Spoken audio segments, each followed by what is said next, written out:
So over here you can see that I have a shape right here with certain properties applied to it and a certain text as well. So let's say what I want to do is I want to copy out this shape property right here onto this shape and this text property right here onto this text. In that case, you can go ahead and select the object where you want to apply this particular property, and then you can go around onto edit and you can see that copy properties from is an option.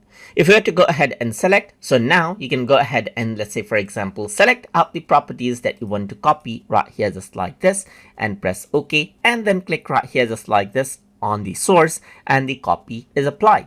Similarly, let's say I want the same properties right here for the font as well. In that case, you can go around onto this particular font, go around onto edit, and then choose copy properties from. So you can choose the outline color and fill as well, and even the text properties. Press OK, click on the text, and you get the copies of the properties just like this, as you can see.